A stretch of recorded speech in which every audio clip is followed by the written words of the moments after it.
Hi there guys, today we're going to be looking at short game practice and specifically how the type of golf ball that you use will affect your practice and how you adapt to it.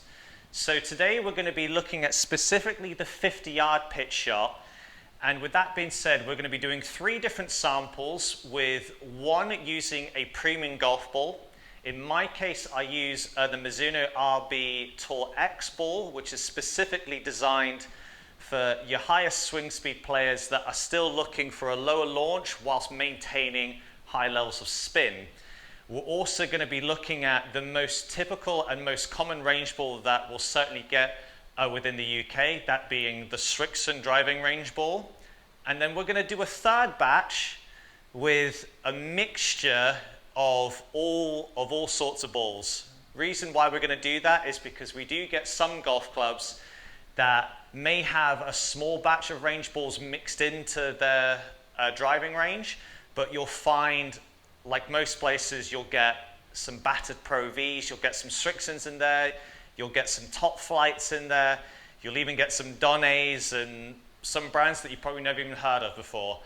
And we're going to look at all 3 and we're going to compare them and see how it can affect spin, launch and distance. All of these things crucial when we're looking to work at our pitching and specifically short game. So with that being said, we're going to start the series of testings with the premium golf ball, that being the RB Tour X ball. We're going to try and put together a sample of, I'd probably say 5 shots. I'll probably hit more, but then I'll take out the ones where the strike isn't necessarily out the middle. But I think paired with that, I think the crucial thing is that we try to maintain the same swing speed so that we can really get a good reading of how golf ball responds to the club itself. So that being said, let's get cracking.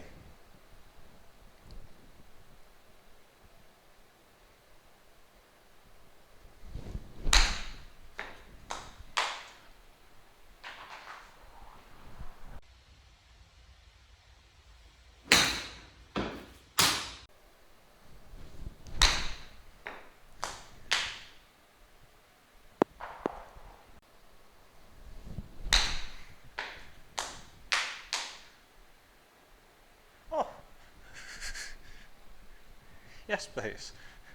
So looking at this small sample that we've done here, we have ball speeds relatively consistent around the 51.7 mile an hour mark. Backspin, that's partly down to strike, that's partly down to me, I'll be perfectly honest, but shy under 7,000, which, for a 50-yard pitch shot and with a 60-degree wedge isn't exactly through the roof. It's not high by any means. Launch angle, surprisingly a bit on the high side. That is definitely something that I'm trying to work on myself personally. Most elite and decent players try and launch it around that 30-degree window. But yeah, looking at total, I'm trying to hit it 50 yards and I'm on average carrying it 49 and total's 51, and that's really my job done there. So that's our benchmark, and let's move swiftly on to the Srixon driving range balls.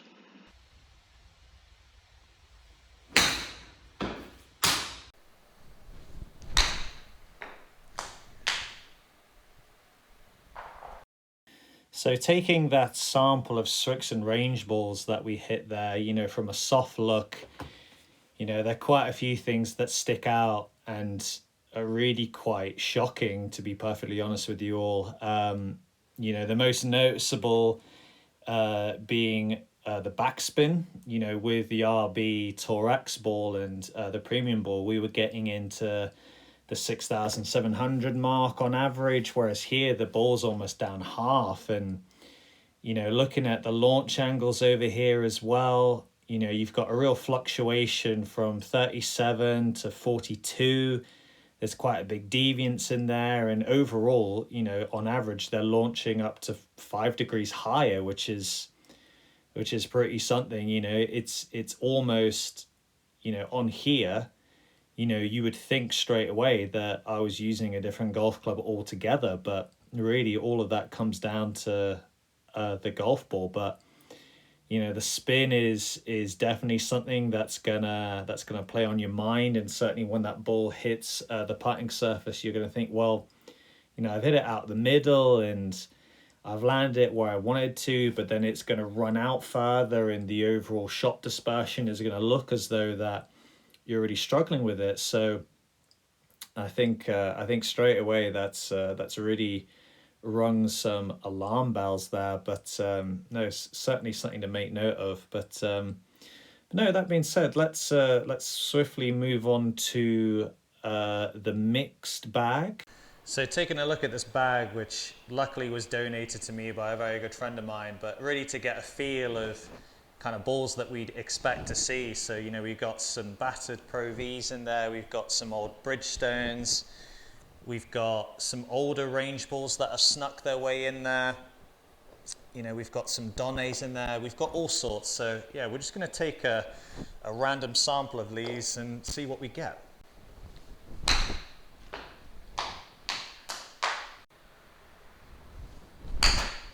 Wow. Oh my word.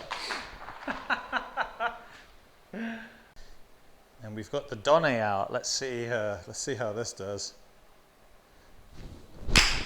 Oh my word. Oh my word. Less spin. Wow. And rock hard, absolutely rock hard. So a slightly bigger sample, because I think really, you know, I had to cycle through 4 different balls and make sure I gave it another go to kind of make it as fair as possible. Like, you know, as you can see, like there were some good ones in there, but there were some absolute shockers as well. The spread is, I guess, what you'd expect, a pretty big spread. You know, you've got, you know, some of the lowest launch angles were low 34s and then highest up into the 41s. So again, a really big window. And then you've got lowest spin 3-2, which is like fairway wood spin. And then you've got highest ones still sort of 5-7. So, you know, the spin's not great. And then as a result, you know, the carries are all everywhere and the yardages are a bit everywhere. And you know, you're probably there thinking, you know, the overall deviance of 3 yards, you know, for your everyday golfer is, you know, not the end of the world. But I think, you know, we have to take into consideration that a couple of these better ones, like I guarantee the 255, or sorry, the 2 that spun in the 5000s, those were the old Pro Vs. So even worn out Pro Vs are much better there. So, yeah, some really interesting stuff there, guys, for sure. So guys, we had a little bit of fun towards the end there with that last batch, but as you saw, massive deviation and massive variables to take into consideration. But I think from a coaching standpoint, whenever I work with my players, you know, there are certainly 2 things that I would want to look for.